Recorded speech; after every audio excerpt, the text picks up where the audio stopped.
भाइयों कैसे हो आप। तो जैसे कि मैंने अभी आपके साथ यूट्यूब वीडियो पुरानी अपनी शेयर की थी, तो मैं आप आपको कुछ चीजें ऐसी बताना चाहता हूं कि आप सेल्फ इन्वेस्टर कैसे बने। क्योंकि क्या होता है ना कि हमें कोई बता दे कि भाई क्या बात है यार सर, आपने ये शेयर बताया, शेयर का प्राइस बहुत ऊपर गया और मतलब अच्छा प्रॉफिट कमाया। मैंने कई चीजों में बच्चों को डिटेल में भी बताया था। जैसे एक दिन मैंने बच्चों को एक ऑलमोस्ट चार चार महीने पहले की बात है, अंबुजा सीमेंट के बारे में बोला था। और मैं उसमें आज भी सीमेंट सेक्टर में तो मैं आज भी थोड़ा बुलिश हूँ।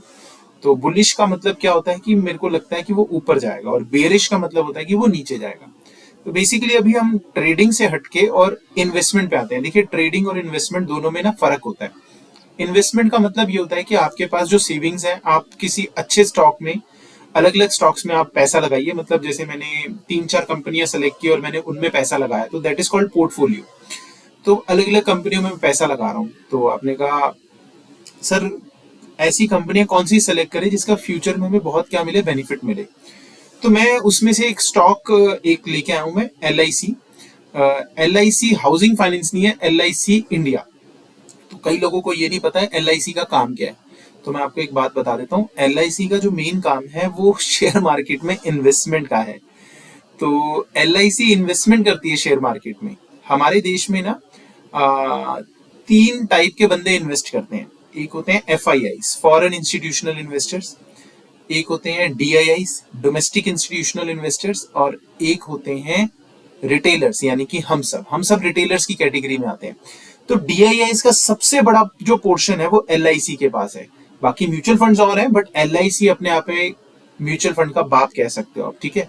तो इसका आप स्टॉक देखोगे ना, तो सबसे पहले आप इसकी ना इस चीज पे नजर मारिए जहां मेरा ये कर्सर है, प्राइस अर्निंग रेशो।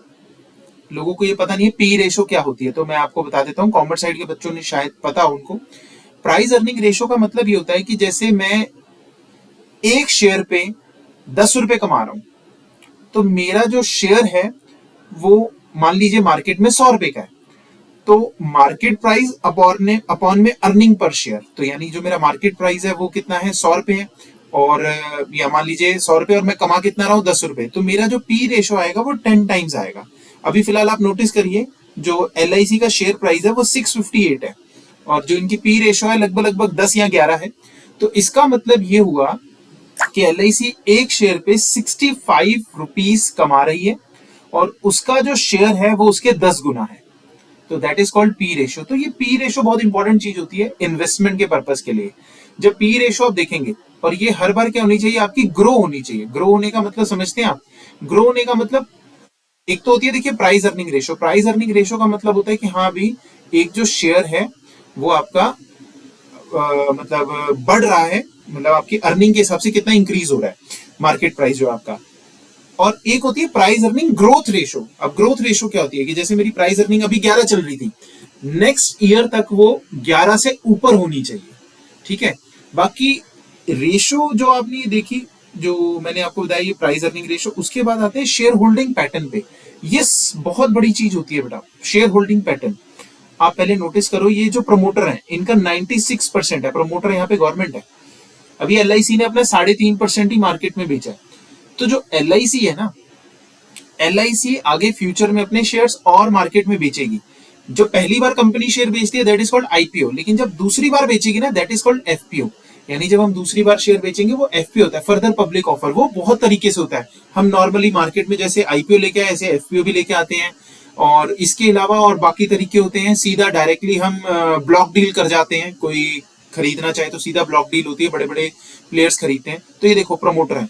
उसके बाद FIS, बहुत ही कम पैसा लगा रखा है। म्यूचुअल फंड बहुत ही कम पैसा, बहुत कम पैसा। पता क्यों दिख रहा है? आप नोटिस करें ना, ये मिला के 3.5% है। गवर्नमेंट के पास 96.5% है। तो अभी मार्केट में ये शेयर आएगा। तो मैं आपको एक बात बताऊं, इसके ऊपर मैं बहुत बुलिश हूं, क्योंकि इसकी जो वैल्यूएशन है और इनके जो आने वाले रिजल्ट्स, जो प्रॉफिट्स हैं, मैच नहीं करते। वैल्यूएशन बहुत कम है इसकी, लेकिन प्रॉफिट्स इनके बहुत अच्छे होने वाले हैं।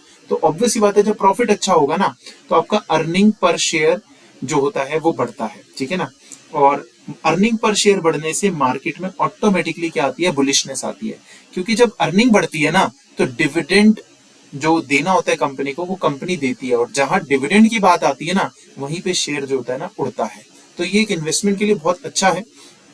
उसके अलावा बहुत सारे ऐसे स्टॉक हैं, जैसे मैं आपको बता दूं, मैं सीमेंट स्टॉक में जाता हूँ, अंबुजा सीमेंट में जाता हूँ जैसे, तो मैं जैसे अंबुजा सीमेंट में गया, तो अंबुजा सीमेंट में आप देखोगे ये अडानी का शेयर है, मैं पहले बता देता हूँ। तो जब तक हमारे मोदी जी हैं तो अडानी जी के ऊपर तो कृपा बनी रहेगी, अडानी जी के ऊपर तो कोई इशू नहीं है। आप नोटिस कीजिए प्रमोटर्स का स्टेक 63% है, 50 से ऊपर होना चाहिए, 75 तक होना चाहिए। FIIs नोटिस करिए 1.3% बढ़ा है, 1.3% मजाक में मत लेके जाइएगा, 1.3% बहुत बड़ी बात होती है। उसके बाद म्यूचुअल फंड्स है, म्यूचुअल फंड्स की इतनी टेंशन नहीं होती क्योंकि म्यूचुअल फंड्स वाले घटाते रहते हैं बढ़ाते रहते हैं, प्रॉफिट बुकिंग होती है। तो ये जो आप देख रहे हो ना 1.3% ये FIIs ने बढ़ाया है, तो ये जब भी FIIs बढ़ाते हैं ना तो समझ लेना वो यही उनको पता है कि इसका फ्यूचर में स्कोप है। मैं सीमेंट की बात क्यों कर रहा हूँ, अगले साल हमारे देश में इलेक्शंस है, और छोटे इलेक्शन नहीं बड़े वाले इलेक्शन है लोकसभा के। तो गवर्नमेंट किसके ऊपर खर्चा करती है पैसा, इंफ्रास्ट्रक्चर के ऊपर। तो ये उसी के बेस पे मैं आपको बोल रहा हूँ, 1 साल की आपको होल्डिंग करनी पड़ेगी इसके ऊपर। इन्वेस्टमेंट तो वही होती है बेटा जिसके ऊपर 1 साल की हम क्या करते हैं, होल्डिंग करते हैं। अब इसका जो है पी रेशो चेक करिए 42 है, और ये हर साल ग्रो होता है, समझ गए।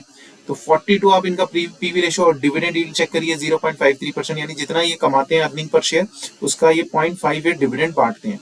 डिविडेंड तो भाई अगर बढ़ता है तो वही बहुत बड़ी बात होती है। मार्केट कैप आप देख सकते हो। तो ये दो कंपनियों के ऊपर मैं थोड़ा बुलिश हूँ। अंबुजा सीमेंट थोड़ा डिप पे बाई करिएगा, डिप का मतलब जैसे थोड़ा सा गिरे तो बाई करिए। LIC पे तो आप अभी इन्वेस्ट कर सकते हो, क्योंकि LIC जो है ना ये आपको बहुत अच्छा रिटर्न देने वाली है। LIC जो मैं जानता हूँ इस चीज को, LIC बहुत अच्छा क्या है रिटर्न देगी, क्योंकि ये फ्यूचर है, ये हमारे देश का LIC जो है फ्यूचर है। क्योंकि फ्यूचर क्यों है आप समझिए ना, इनके पास लोग क्या करते हैं, अपना इंश्योरेंस करवाते हैं, लोग तो इंश्योरेंस करवाते हैं, लेकिन ये मार्केट में पैसा लगाते हैं, और ये तो गवर्नमेंट ही है।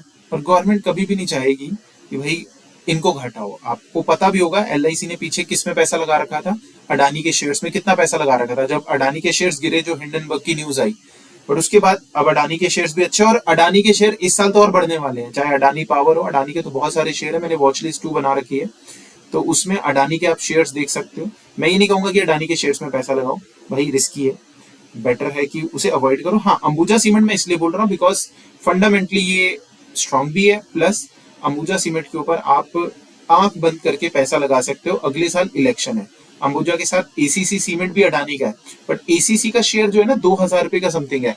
इतना बजट नहीं होता हमारा, मिडिल क्लास बंदे हम। इसके बाद NDTV है, सारे अडानी के शेयर हैं, आप देख सकते हो नीचे, ठीक है ना। तो मैं जो चीजें आपको अगर गाइड कर रहा हूं, आप खरीदिए मत, लेकिन अगर आपने डीमेट अकाउंट अपना ओपन कर रखा है तो उसमें ना इनको एक तरीके से अपने वॉच लिस्ट में लगाइए और उसको डेली ट्रैक करिए। देखिए डेली सीखना पड़ेगा, आप ऐसे नहीं कर सकते कि आज बैठे और भाई करोड़पति बन गए, ऐसा नहीं होता, टाइम लगता है चीजों को सीखने में, समझ गए। तो मैं तो बस ऐसे ही आपको अच्छी अच्छी वीडियो स्टॉक के ऊपर बनाता रहूंगा। हाँ, मैं इन्वेस्टमेंट पर्पस के लिए बता रहा हूँ। एक बात याद रखना, इन्वेस्टमेंट का मतलब होता है कि आपने पैसा लगाया और छोड़ दिया, फ्यूचर में वो अपने आप बढ़ता रहेगा, ग्रो करेगा। देखिए अच्छे स्टॉक्स में पैसा लगाइए, वो ग्रो करेगा। इन्वेस्टमेंट के बाद आती है ट्रेडिंग। ट्रेडिंग का मतलब क्या होता है वो भी समझिए जरा। ट्रेडिंग कई लोगों को नहीं पता होती, सर ट्रेडिंग क्या है जरा बताओ जरा। चलिए मैं आपको बताता हूँ। जैसे ये देखिए बैंक निफ्टी है, ये हमारा बैंक है ना। सो बैंक निफ्टी है ना, तो बैंक निफ्टी जो होता है इसका चार्ट लगाता हूँ मैं आपके सामने। ये बैंक निफ्टी कल हमारा ऊपर खुला था, ये ऊपर गया।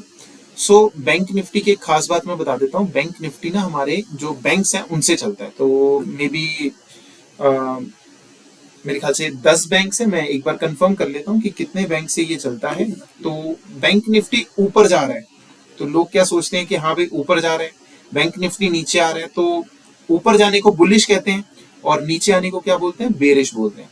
तो बैंक निफ्टी ऊपर गया, बैंक निफ्टी नीचे आया, तो उसके ऊपर हम क्या करते हैं, ट्रेडिंग करते हैं कि भाई बैंक निफ्टी ऊपर गया या बैंक निफ्टी क्या है, नीचे आया।